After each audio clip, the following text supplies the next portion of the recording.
안인득 사건뿐만 사람 붙여서 바로 지난주였죠. 충남 서천에서 50대 여성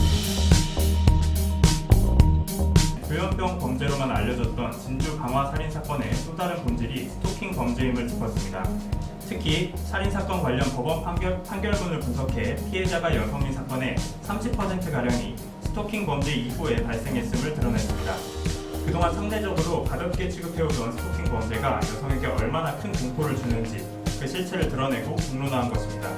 이에 민원연은 KBS 사회부에 여성 살인의 전조, 스토킹 연속 보도를 2019년 5월 민원연 이달의 좋은 보도상 방송부문 수상자로 선정했습니다. 네, 저 KBS의 유호윤 기자입니다.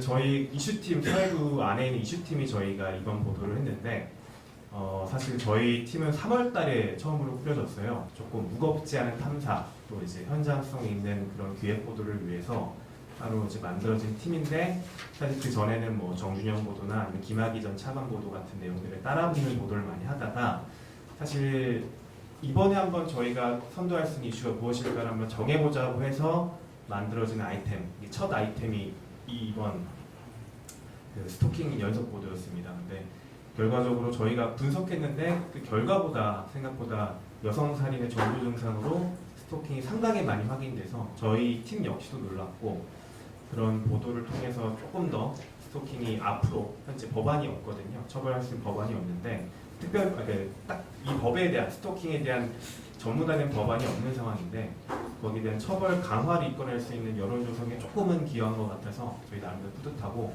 앞으로도 저희 기획 이슈팀에서 차원에서 좀 여론을 선도하거나 내지는 사회에 조금이라도 좀 변화를 만드는데 뭐 벽돌 한 장 얻는 기분으로 그런 의미 있는 보도를 더 많이 하는데 노력을 더 많이 기울이도록 하겠습니다. 감사합니다. 안인득 사건이 발생했을 때 일부 언론에서 이미 스토킹 그 증상이 있었다. 안인득이 바로 위치에 있는 여고생에 찾아가서 그 집을 찾아가가지고 이제 쓰레기 같은 걸 뿌리고 이런 모습들이 CCTV에 촬영이 됐거든요.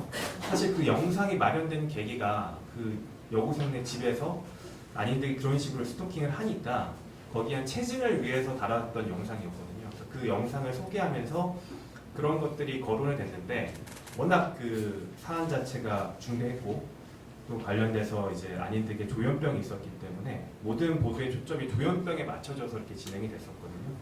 그러니까 저희도 이제 그 사건이 스토킹이라고 생각은 했지만 조금 더 알아보자라는 측면에서 저희도 이 사건의 피해 유가족을 직접 만나게 됐는데, 그 유가족이 저희한테 그 영상을 그 풀 영상을 저희 전달했고 그 영상의 녹취를 저희 주문을 했어요. 그 녹취를 저희도 첫 보도에 방점을 찍어서 그 녹취를 많이 내보냈는데, 그 안인득이 찾아왔을 때 당시에 그 유가족들, 그 사망한 그 여고생이 얼마나 공포를 느꼈는지, 안인득이 따라왔고 어떻게 자기를 괴롭혔다, 너무 무섭다라는 그런 생생한 녹취가 들어있어서 유가족께도 이거를 저희가 스토킹 범죄로 하겠다, 이런 부분에 초점을 맞춰서 다른 피해자를 막고자 한다라고 그 말씀을 드렸고, 그래서 저희한테 취재에 응해 주셔가지고 유가족분이 저희 KBS 찾아오셔가지고 직접 인터뷰해 주면서 저희 보도가 어떻게 보면은 안인득 사건을 계기로 좀 더 관심을 받지 않았나 생각이 듭니다.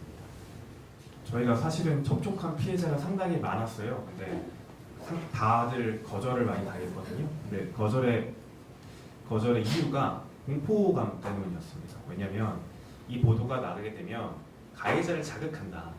가해자가 우리가 스토킹을 더 강하게 할 거다.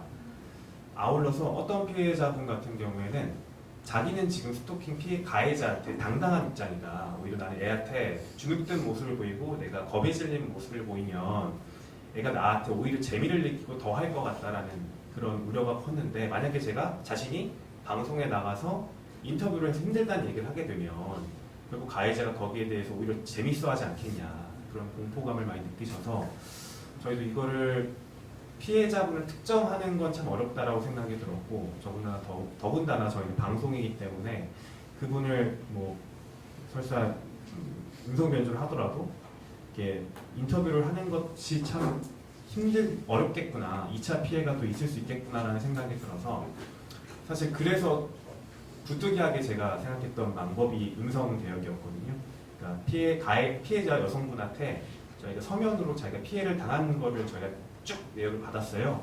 길게 받고 나서 그거를 저희가 1인칭 시점으로 호유진 기자가 그 자신이 이제 어떻게 보면 그림을 만드는 여성으로 살짝 출연을 해서 뒷모습이 나오기도 했는데, 그런 식으로 저희가 좀 자극적이지 않고 2차 피해를 막기 위해서 부득이하게 그 내레이션을 활용해서 그런 식으로 그림을 만들고 이런 보도를 했던 게 있었습니다.